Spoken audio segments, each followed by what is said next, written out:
찬송하시겠습니다. 찬송가 370장입니다. 찬송가 370장.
잠언 11장 1절에서 16절 말씀입니다.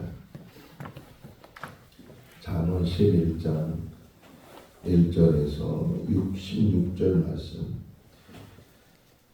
속이는 저물은 여호와께서 미워하시나 공평한 주는 그가 기뻐하시느니라. 교만이 오면 또 너무나 겸손한 자에게는 지혜가 있느니라. 정직한 자의 성실은 자기를 인도하거니와 사악한 자의 패역은 자기를 망하게 하느니라. 재물은 진노하시는 날에 무익하나 공의는 죽음에서 건지느니라. 완전한 자의 공의는 자기의 길을 곱게 하려니와 악한 자는 자기의 악으로 말미암아 넘어지리라. 정직한 자의 공의는 자기를 건지려니와 사악한 자는 자기의 악에 잡히리라. 악인은 죽을 때에 그 소망이 끊어지나니 불의한 소망이 없어지느니라. 의인은 환난에서 구원을 얻으나 악인은 자기의 길로 가느니라. 악인은 입으로 그 이웃을 망하게 하여도 의인은 그 지식으로 말미암아 구원을 얻느니라. 의인이 형통하면 성읍이 즐거워하고 악인이 패망하면 기뻐 외치느니라. 성읍은 정직한 자의 축복으로 인하여 진흥하고 악한 자의 입으로 말미암아 무너지느니라. 지혜 없는 자는 그의 이웃을 멸시하나 명철한 자는 잠잠하느니라. 두루 다니며 한담하는 자는 남의 비밀을 누설하나 마음이 신실한 자는 그런 것을 숨기느니라. 지략이 없으면 백성이 많아도 지략이 많으면 평안을 누리느니라. 타인을 위하여 보증이 되는 자는 손해를 당하여도 보증이 되기를 싫어하는 자는 평안하느니라. 유독한 여자는 존경을 얻고 금련한 남자는 재물을 얻느니라. 아멘. 할렐루야. 아멘. 열왕기 하의 말씀을 보면 다윗이 이제 나이가 많이 들어서 그 후계자로 솔로몬을 세우게 되고 그 솔로몬이 40년 동안 통치한 다음에 그 다음 아들 르호밤이 왕이 될 때에 그 나라가 두 개로 갈라져요. 북이스라엘이 세워지게 되고 남유다가 세워지게 되는데 북이스라엘에 19명의 왕이 있었고 남유다에는 20명의 왕이 있었는데 그 왕들의 행적이 다 기록되어 있지는 않지만 항상 그 성경은 그 왕이 어떤 왕이었다 이거를 꼭 기록을 해놨어요. 근데 대부분의 모든 왕들, 특별히 북이스라엘 왕들은 다 악한 왕이었다 이렇게 표현되어 있어요. 그러니까 한 사람 한 사람 이름이 나오고 그런 다윗의 길을 걸어가지 아니하고 하나님 앞에 악을 행하였다 이렇게 표현이 되었는데 그나마 남유다는 20명의 왕 중에 다 악하지 않고 또 그 중에는 하나님으로부터 인정을 받았는데 이 왕들을 평가하면서 악하다 이렇게 평가했으면 그 반대는 뭐예요?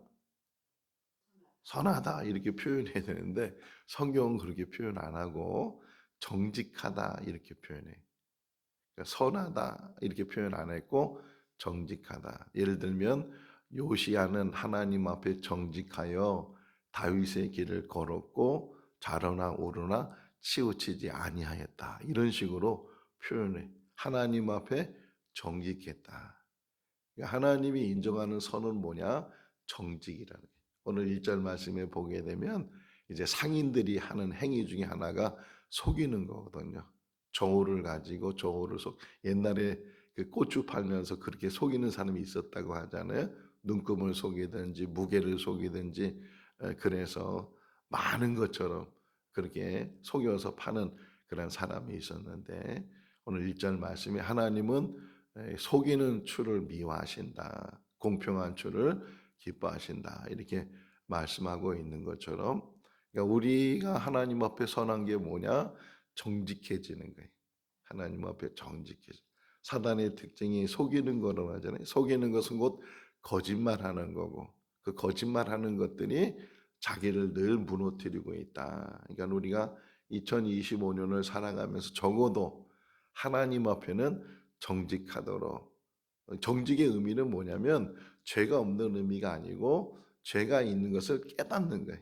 내가 죄인이구나. 내가 늘 하나님 앞에 불의한 자이고 부족한 자이고 아무리 내가 말씀대로 살려고 해도 내 육신이 예수님 말씀하잖아요. 마음은 원이로되 뭐가 약하다고요? 육신이 약하다. 바울도 로마서 7장에서 그가 부르짖어요. 오호라 나는 공고한 사람이로다.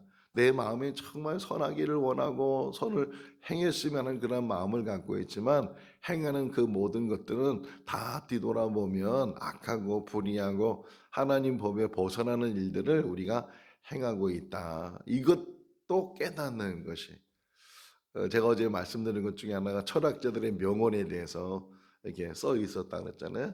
한 철학자가 이렇게 이야기를 하더라고요. 가장 어려운 일과 가장 쉬운 일이 있다는 게 뭘까요?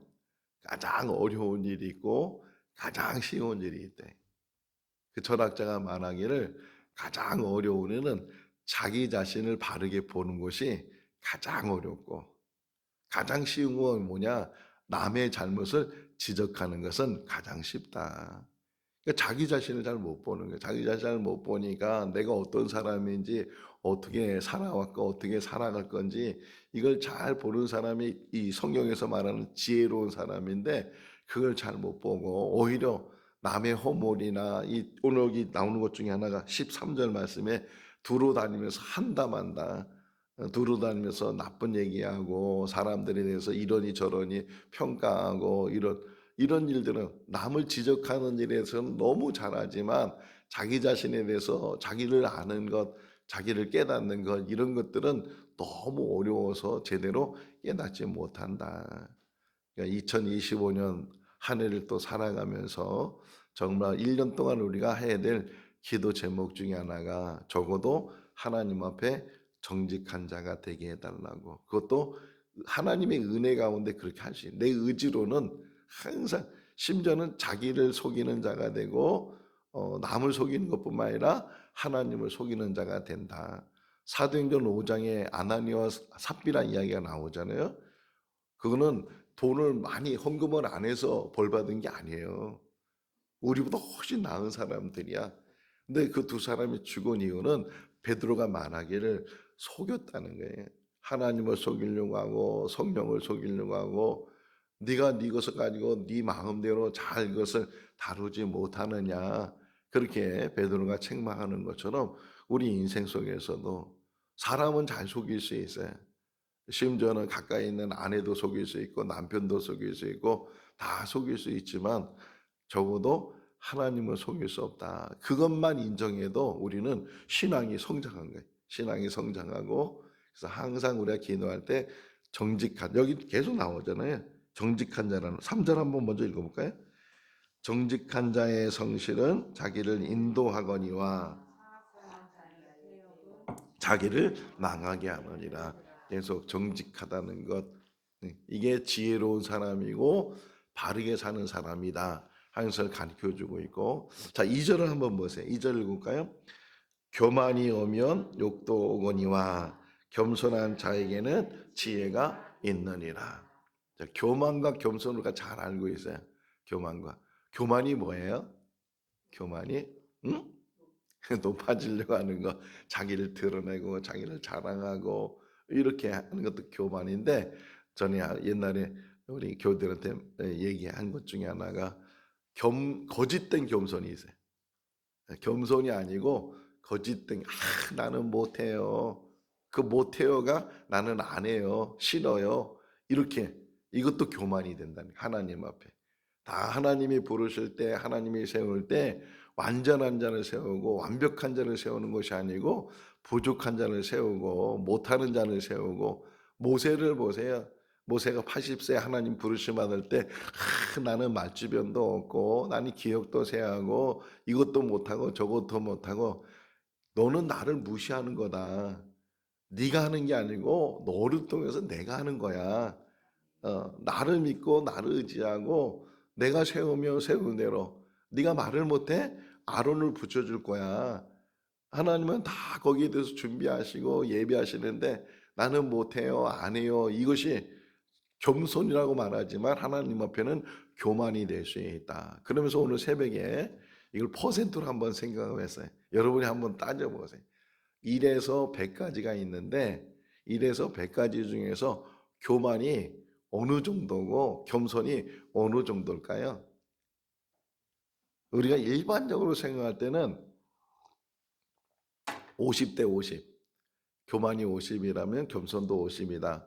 이렇게 생각할 수 있는데 다시 묵상하고 다시 생각해 보면 교만은 95, 그것도 적게 잡아서 겸손은 많이 잡아요. 5.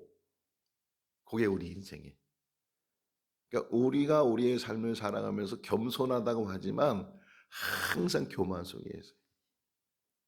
겸손하다 하지만 그 겸손 자체도 교만하고 잘난 체 하는 것도 교만한 거지만 자기가 낮아졌다고 하는 그 자랑도 교만해질 수 있는 거고, 참 이 겸손이라는 게 얼마나 어려운 부분이고 얼마나 작은 부분인가. 틈새, 오히려 틈새. 그러니까 겸손은 딱 틈 하나 있는 거예요. 위에도 교만이고 밑에도 교만이. 그 틈 하나를 우리가 배워야 되고 그 틈을 닮아가야 되는데, 하나 또 질문해 볼까요? 예수님은 죄가 있어요, 없어요? 왜 죄가 없어요? 그 이유가 뭐예요? 왜 예수님은 죄가 없는 거예요? 죄가 없다는 자체는 우리가 아는데, 거기서 우리가 이제 문제가 생기는 거예요. 예수님이 죄가 없는 걸 확신해요? 죄가 없는 이유는 죄와 싸워서 죄를 이겼기 때문에. 하나님의 아들이 그 때문에 죄가 없는 게 아니에요. 그게 뭐 프리패스하고 다 통과되는 게 아니고, 이 복음서를 잘 읽어보세요. 예수님께서 사람들에게 복음을 전하는 데도 힘썼지만 그 공생의 삶 속에서, 아니 그 당신이 이 땅에 이루고자 하는 모든 삶 속에서 항상 내적인 싸움을 예수님이 하고 계셨어요. 죄와 싸우시고, 이 땅에 태어난 그 순간부터 사람이시잖아요. 사람의 삶을 살면서 항상 죄가 도전되어 오고, 예수님의 산상수훈에서 마음의 음욕을 보면 뭐라고요? 간음했다.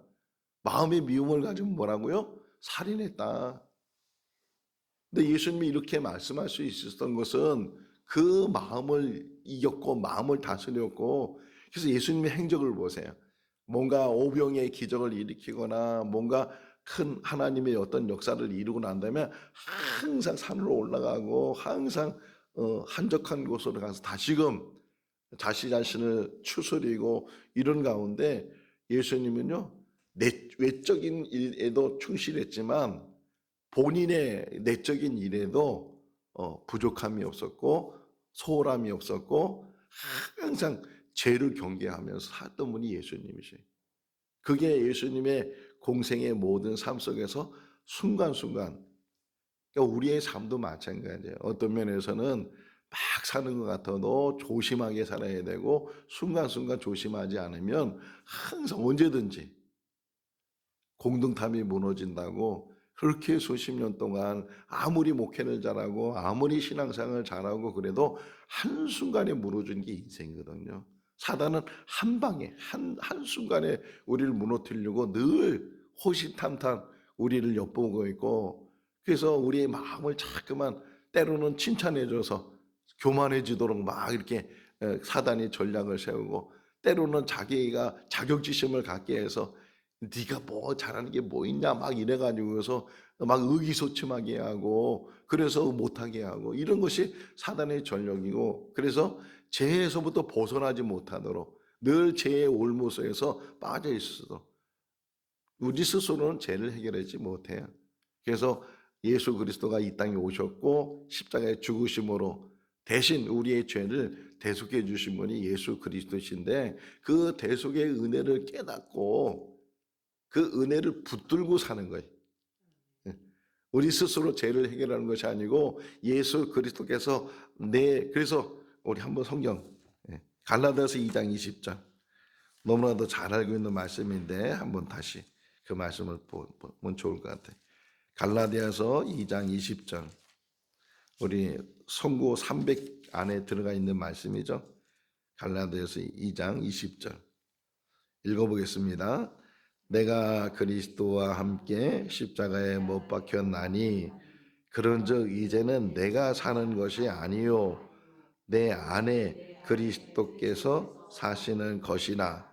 이제 내가 육체 가운데 사는 것은 나를 사랑하사 나를 위하여 자기를 버리신 하나님의 아들을 믿는 믿음 안에서 사는 것이라.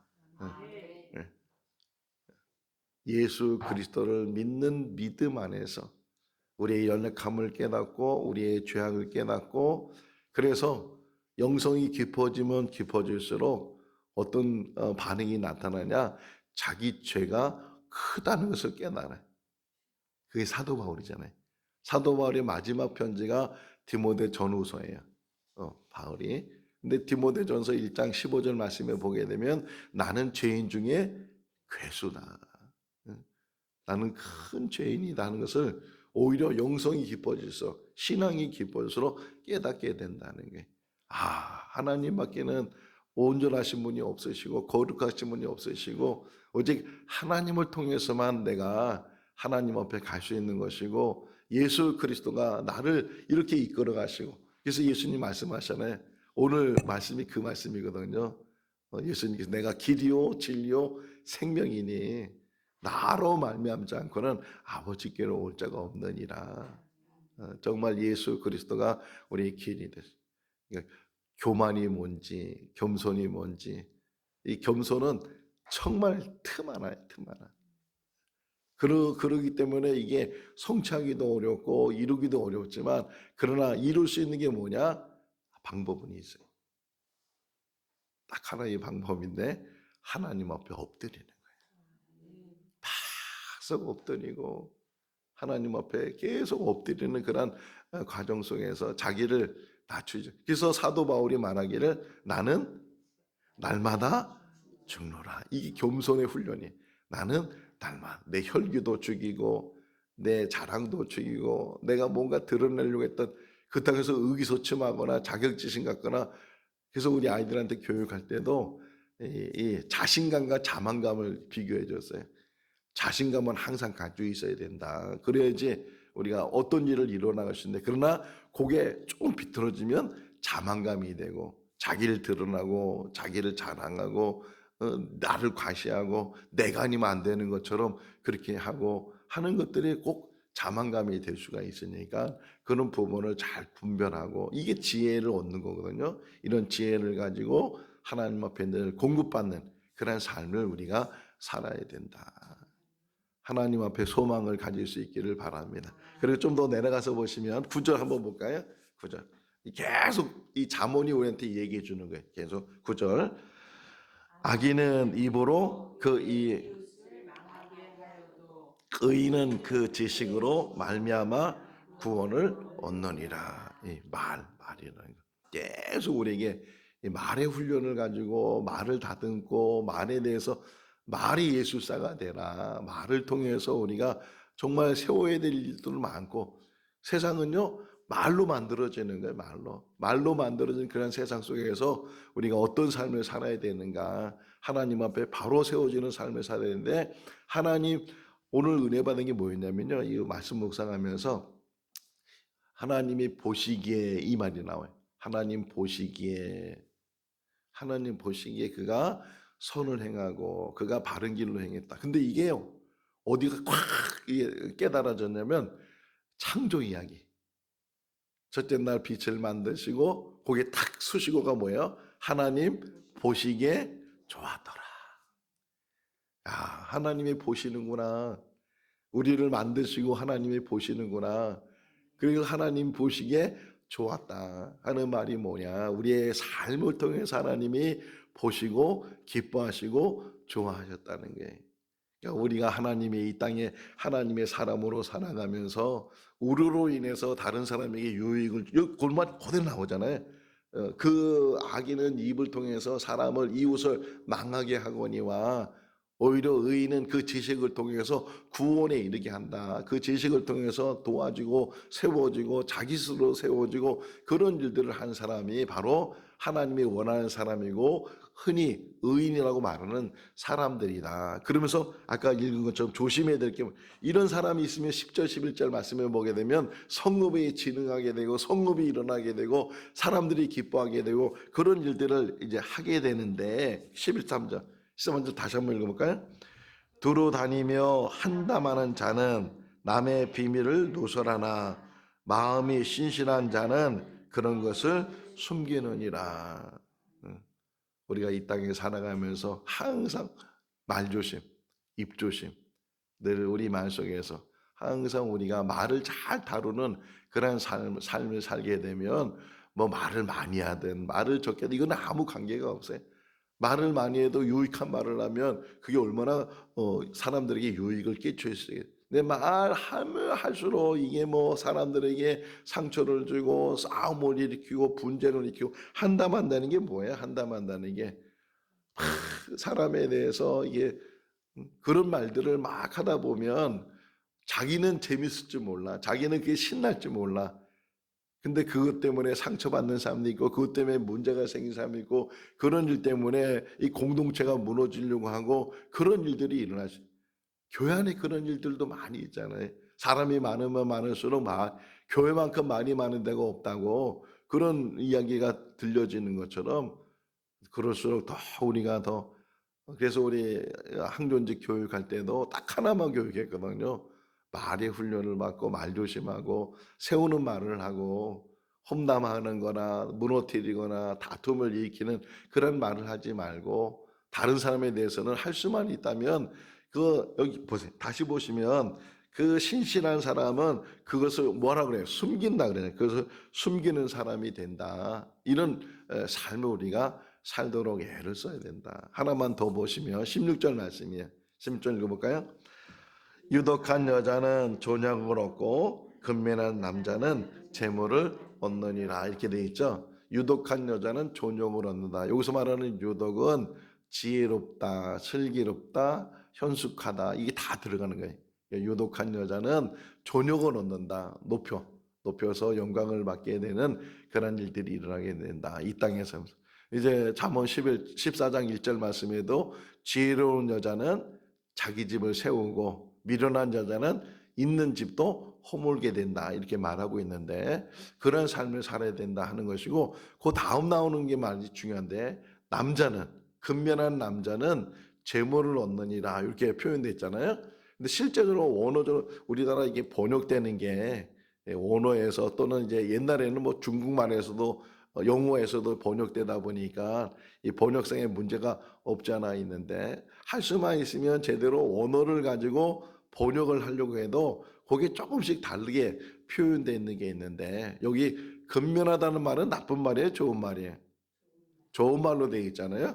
근데 실제로 원어적으로 뭐 또 원어도 사본이 다르잖아요. 사본들이 다 나가면서 다른 사본들로 보면서 번역을 하게 되는데 실제적으로 여기서 원어적으로 이렇게 표현되어 있는 게 있어요. 여기서 근면하다는 게 아니고 힘이 세고 사나운 자는 이렇게 돼 있어요. 힘이 세고 사나운 자는 재물을 얻게 된다. 그러니까 요 지금 10장 이하에는 계속 비교되는 게 많이 있다 그랬잖아요. 그러니까 유독한 여자는 지혜롭고 슬기롭고 현숙하고 현명하고 이런 여자는 존영을 얻게 되지만 힘을 가시하고 사나우면 재물을 얻을 수 있지만 이게 부정적인 의미가 가지고 있다는 게 아무리 사람이 재물을 얻어도 자기 힘을 가지고 뭔가 뭐 추진력을 가지고 재물을 얻어도 그것이 바르지 못하면 재물만 얻는 것이지 존용을 받지도 못하고 인정을 받지도 못하게 된다. 이런 의미가 그 안에 내포되어 있다는 거예요. 그러니까 유독한 여자, 지혜로운 여자, 슬기로운 여자, 그리고 현숙한 여자. 가정은 여자에 의해서 세워지고 남자는 여자에 의해서 만들어지고 여자가 세상을 만들어 간다고 혹 누가 말하고 있는데 정말 한 사람의 여인이 그 가정을 세우고 한 사람의 여인이 어떤 때는 교회를 세우고 공동체를 세워 나갈 수 있다 하는 것이고 남자들은 항상 조심해야 되는 게 자기 과시하는 것. 힘을 과시하고 재물을 과시하고 자기 능력을 과시하고 이 과시하는 걸 항상 조심해라. 왜? 그것이 그 교만으로 가는 길이고 그것이 곧 자기 인생을 무너뜨릴 수 있다. 항상 조심스럽게 하나님 부르시는 그날까지 온전히 기도하면서 그래서 중부 명성교회 7가지 수칙이 있어요. 중부 명성에는 그 송석홍 목사님이 교회를 개척하면서 우리는 우리 교회에 지향하는 7가지 그 중에 2가지가 뭐냐면 성령보다 앞서지 말고 기도보다 앞서지 마라. 하나님께서 이끄시는 대로 또 그것을 깨닫는 것은 기도니까 기도하면서 우리가 하나님의 뜻을 찾아 하나님 뜻 안에 이루어나가는 그런 삶 개인도 그렇고 교회도 그렇고 2025년 한 해가 하나님께서 이끌어 가시는 생거진천교회가 되고 또 우리 성도 한 사람 한 사람이 더 성숙되고 더 성장하고 잘 다듬어지고 잘 만들어져서 정말 한 사람에 의해서 교회가 오히려 더 든든히 세워나가는 그러한 은혜가 있기를 주님의 이름으로 축원합니다. 기도하겠습니다. 사랑이 많으신 하나님 아버지, 새날 주시고 생명 주시고 오늘도 하나님과 교제하는 삶을 살게 해주시는 것 감사합니다. 하루하루의 삶이 복되고 하루하루의 삶이 소망 가운데 이루어지기를 원합니다. 특별히 2025년 새해를 허락해 주시고 또 이렇게 보름이 지나가려고 합니다. 하다 보면 또 한 달이 또 1년이 지나갈 텐데 하나님 이 빨리 흐르는 세월 속에서 우리가 어떻게 살아야 되는지 또 어디를 가고 있는지 깨닫는 지혜를 더하여 주시옵소서. 정직을 배우게 하시고 적어도 하나님 앞에 정직한 자가 되는 우리들 되게 하여 주시고 교만과 겸손이 무엇인지 구별하는 지혜를 덧입혀 주시고 말에 언행에 우리의 삶 속에서 바르게 배우고 또 사용하여서 사람을 세우고 하나님께로 사람을 인도하는 그런 하나님의 일꾼이 되는 우리들 되게 하여 주시옵소서. 여러 가지 기도 제목 주셔서 하나님 앞에 간구하게 하신 것 감사합니다. 날마다 기도할 때마다 하늘의 문이 열려지게 하시고 날마다 하나님의 응답하심이 우리 삶 가운데 이루어지게 하여 주시옵소서. 오늘도 주 안에서 복된 하루의 삶이 되게 하여 주시기를 간절히 바라옵고 예수 그리스도 이름으로 기도하옵나이다. 아멘. 마쳤습니다. 자유롭게